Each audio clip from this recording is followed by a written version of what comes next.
Hi everyone, welcome back. In this video we're going to be taking a look at the minor 2-5-1-6 progression that you'll find on your Jazz Piano Chord Voicings worksheet in the Google Drive folder that I've shared with you, and I'll probably post it in the comments below this video. Forgive the lighting today, it's a little weird. It's not as sunny of a day and I don't have a professional lighting thing in my house, so we work with what we have. Okay, let me play the progression for you in the key of C minor, and then we'll talk about what makes it work and methods for finding the different voicings. Here we go.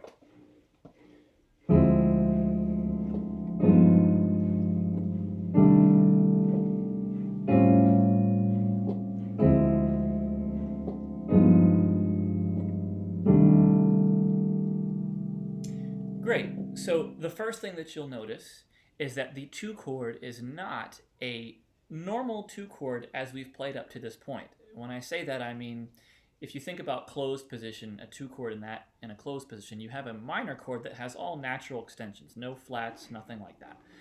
But in a minor key, the 2 chord is half diminished. And if you look at the symbol on your page here, you see that the symbol for half diminished is a circle with a slash through it. Another way to say the same thing is minor 7 flat 5.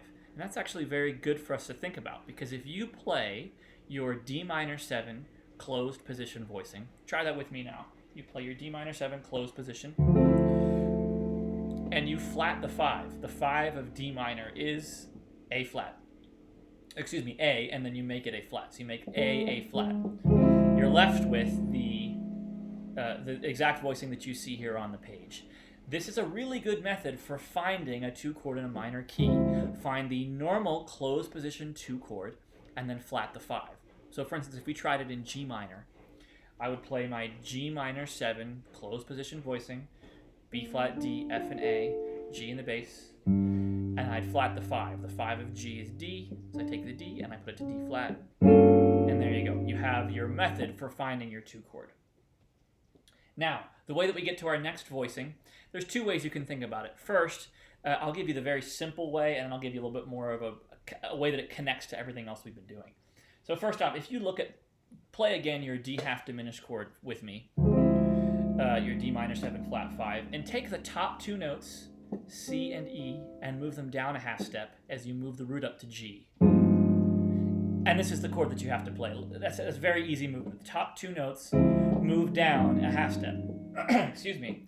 What you'll notice, depending on the key that you're playing in, it won't always be 2 white notes and then one moves down to white and one moves down to black. There will be different sequence of white moving to black or black moving to white. That's the easiest way that I can think of it. So, for instance, if we go back to our G minor example, if I was playing G half diminished, I have B flat, D, F, and A, and I take the top 2 notes, which are F and A, and I move them down a half step to E and G sharp. I have the C7 chord that we need, the C7 flat 9 sharp 5 chord that we need. So, the great thing about this 5 chord is that it's the same type of dominant chord, altered dominant chord, that we have been playing as the 6 chord in our closed position sequence, our closed position 2-5-1-6 chord progression. So at least you'd be familiar to you in that way, and that you would have played this exact chord, not as a 5 chord, but as a 6 chord, but nevertheless, your fingers will feel familiar with it. So we have our 2 and our 5. We move to our 1. Now this is a great chord. We talked about our 6-9 concept, the 6-9 concept, and as part of the Ladybird arrangement. That's when you have a chord that has a third, and as in this case, it has a 5th, then it doesn't have to. But instead of having a 7th, it has a 6th, a natural 6th, and then for some color, it has a 9. Now, 3, 5, 6, 9. Right? In this case, because we're in a minor key, it's actually flat 3, 5, 6, 9. Now, this shape should be familiar to you as well. This is what we called Lydian grip, and this is the same shape of chord that we played for the 5 chord in our closed position 2-5-1-6 progression. We didn't put it in the same position in relation to the bass note, but nevertheless the shape should be familiar to you. A really good way to think about finding a method for this shape is you find your starting note, which is the minor 3rd, and just think 3rd step 4th. So you go up a major 3rd, you go up to G, you go up a step, A, 4th, So if we did it in a different key, let's say we did it in F minor, you find your third, which would be A flat, third, step, fourth. So up a major third would be C from A flat, step would be D, up a fourth is G, and you found your voicing. Starting with that, if I were you, I would just practice going from the G7 to the C minor and doing that a bunch of times. Like we do in class, we take things slowly, do them out of time first. Just get the fingering together of those two chords, then put the 2 chord with it, and then start doing it in time. 1, 2, 3, 4, G7, 2, 3, 4 to C minor, 6, 9, 3, 4, right? And get used to that, what that feels like, what that's like. That, by the way, the 6-9 chord, especially the 6 part of it, makes a minor chord feel like you're really resolving the appropriate way on the 1 chord. If it didn't have that and it just had a normal minor 7, it wouldn't feel as compelling as it does with a 6 in it. Then we arrive at our 6th chord. Now this is a new chord in that we have, it's a little confusing with the way it's written, but you have both a C natural and a C sharp. I didn't want to write B sharp because I thought that might look a little confusing, in the middle of that chord. So the chord is actually A in the root, G, C, C sharp, and F. That's your chord. Now, this has a connection because we've played this exact type of chord in our inverted closed progression, our inverted closed chord progressions. But once again, we based it on a different note in relation to the root. But nevertheless, a good thing to remember when you're playing your dominant chords in this minor 2-5-1-6 progression, when you're playing your dominant chords, those always start on the 7th. So you'll always be able to remember that. Look at how this chord is shaped, how you go up a 4th from the root, so you go up a 4th from the first note of the chord, which is the 7th, so you start on G, which is the 7th, you go up a 4th to C, then you go up a half step, so there's a half step in the middle of this voicing, C to C sharp, and then on top of that voicing is your sharp 5. Now this voicing has a punch to it.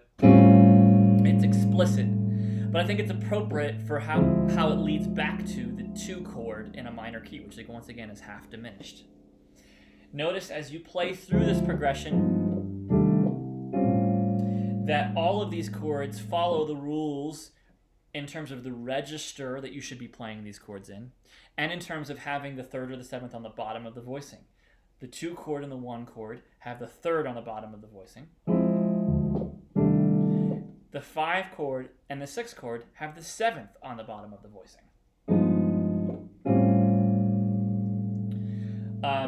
If I were you as well, I might start, after you kind of go through this out of time, as you're learning what it feels like to play this, I might start with practicing just going from the 1 chord, which is C minor 6-9, to the 6th chord, A7 sharp 9 sharp 5. Get used to that. A lot of notes are moving. It's a big jump. Different keys when you do this will feel larger or smaller depending on the actual physical size of that key.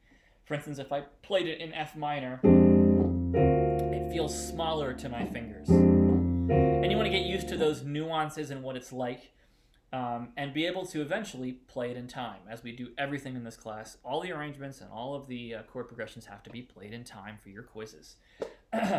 So once you put all this together, you're left with, once again, your 2-5-1-6, 2-5-1 progression. It sounds like this. 2, 3, 4.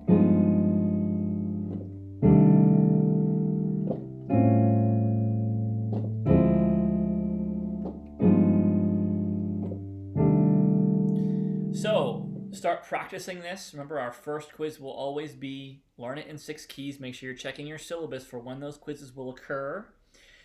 Listen, after you learn this voicing, there's only one more chord progression you have to learn, which is chordal, and then we're done. You're almost at the finish line. Keep pushing through. Please feel free to email me if you have any questions while you're trying to learn this, and I'll be happy to help you as much as I can. All right, thank you so much.